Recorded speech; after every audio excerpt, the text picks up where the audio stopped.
राधे राधे राधे राधे, जय श्री कृष्णा, राधे राधे। आज है पाप मोचनी एकादशी व्रत कथा। राधे कृष्णा। चैत्र मास कृष्ण पक्ष की। युधिष्ठिर बोले, हे कृष्ण, चैत्र कृष्ण पक्ष की एकादशी का क्या नाम है, उसकी विधि है क्या है और क्या फल है? श्री कृष्ण बोले, हे राजेंद्र, मैं पाप चक्रवर्ती मेधांत ने ही यही प्रश्न लोमेश ऋषि ने किया था। मादंता बोले, हे भगवान, मैं उन लोगों के हितों के लिए सुनना चाहता हूँ।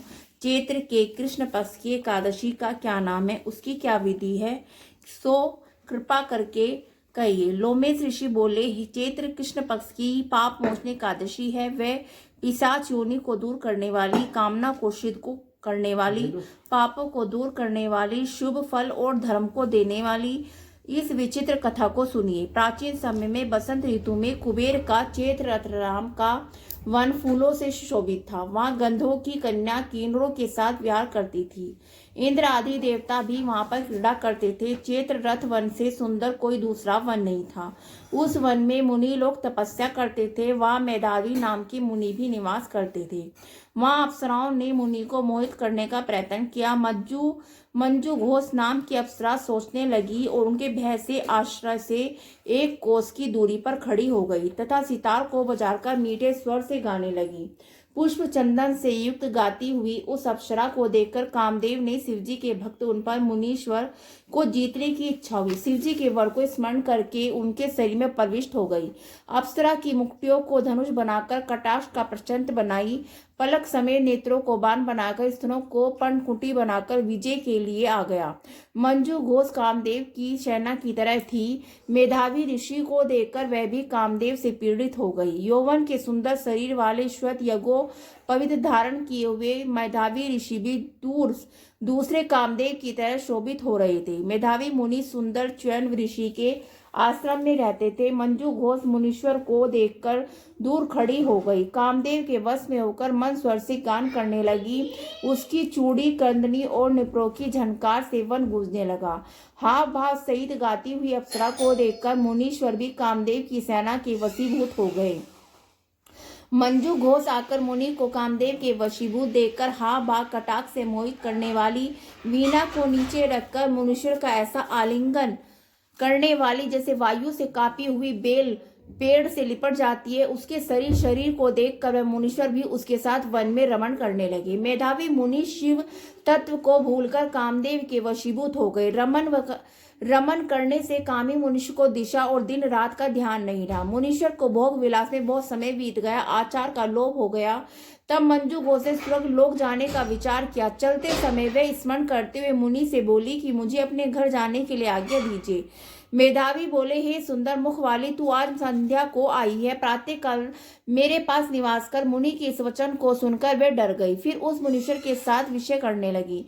मुनि के श्राप के डर से बहुत समय तक रमण करती रही। 57 वर्ष 9 महीने 3 दिन व्यतीत हो गए, परंतु इतने दिन मुनि को आधी रात के समय मालूम हुआ। इतना समय बीतने पर भी अप्सरा मुनि से फिर बोली, हे ब्राह्मण, मुझको घर जाने की आज्ञा दीजिए। मेधावी बोले, अभी तो सवेरा हुआ है।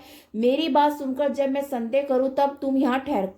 मुनि के इस वचन को सुनकर वह डर गई। फिर मुस्कुराकर व्यस्तित होकर बोली, हे विपेंद्र, आपकी संदेह का कितना परिणाम है, वह समाप्त हुई है कि नहीं? मेरे ऊपर कृपा करके कहे गए समय का विचार करिए। अप्सरा के इस वाक्य को सुनकर मुनि को बड़ा आश्चर्य हुआ। ब्राह्मण ने हृदय में ध्यान करके समय का अनुमान किया। बोले, हे सुंदरी, तेरे साथ 57 वर्ष बीत गए। तब को बिगड़ने वाली अप्सरा को काल के समान देखकर क्रोध से मुनि के होठ कांपने लगे और व्याकुल होकर मुनि बोले कि तू पिशाचनी हो जा। हे पापनी, तुझको धिक्कार है। मुनि के श्राप से शुद्ध सुंदर भुक्ति वाली अप्सरा नरम होकर मुनि से प्रार्थना करने लगी, हे विपेंद्र, कृपा करके श्राप को शांत करिए।